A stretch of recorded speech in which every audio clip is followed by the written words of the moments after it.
Hey guys, I just wanted to catch you real quick with a couple thoughts that I've been having about Easter weekend. Today is Maundy Thursday, which is where we think about the Passover and the Last Supper that Jesus had with the disciples. And then tomorrow's Good Friday, where we remember Jesus dying on the cross and all that entails. Sunday is Easter, where we remember Jesus rising from the dead and giving us new life. It's so rich. This weekend is so rich with theological concepts, with things that Jesus did for us, and the way the world just changed over this weekend. The course of history changed when Jesus died and rose again. It's a lot for us to take in, but I wanted to catch you now and let you guys know that there's actually some things you guys could do in your hearts to prepare for some of these huge concepts to actually take hold in your heart and to make a difference this year. So first, I want to encourage you today, tomorrow, Saturday, and Sunday to spend a little bit of time in the story of Jesus if you haven't been already. Think about the life of Jesus. Open any of the four Gospels, Matthew, Mark, Luke, or John, and just take a look at what Jesus does, the way he acts, the way he lives, the way he interacts with people. Sometimes he talks with so much authority, sometimes he talks with so much clarity, sometimes he talks really mysteriously, and we still don't quite know what he meant about some of the things that he said.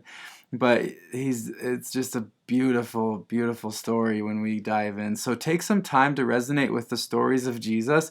And the reason I'm saying to do that today is because Jesus, he's the full revelation of who God is to us.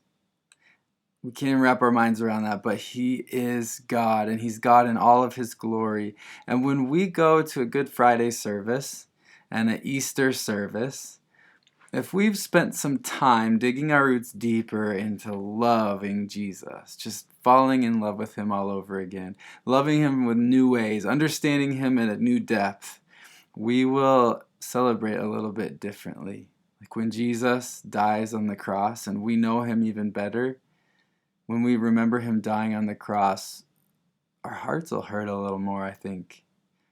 We'll understand the significance of that moment a little bit deeper. We'll resonate more deeply with that story. And then when he rises Sunday and he brings us back to new life and he himself walks this earth again, but in this new, mysterious, beautiful, resurrected body, our hearts are going to leap more than they ever have. And we're going to be so full of joy because we're closer to Jesus now.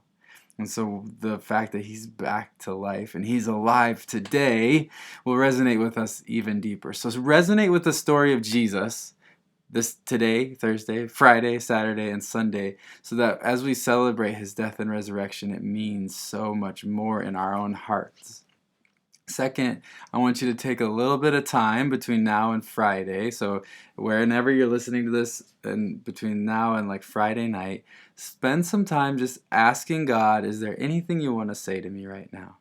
And the reason is because there might be something God wants to say to you on Good Friday about Good Friday, but if there's a whole bunch of stuff in our way, things that we haven't really been listening about, we might be kind of too clogged up in our headspace. We might be too far away from being in step with what God wants for us that we might miss the things that he's trying to reveal to us on Good Friday and Easter. So ask the Lord, is there anything you want to reveal to me in my heart? And third, get your relationships right. You guys might have some relationships that aren't in good place, and it's so important when we come to an important time with God that we come with a clean slate as much as we can. We can't make every relationship perfect. That's not your goal, but we can do a lot to ask for forgiveness, to say we're sorry for things that we've done wrong. Some relationships might not even appropriate to go straight to the person, but we can in our hearts pray a prayer of forgiveness for somebody,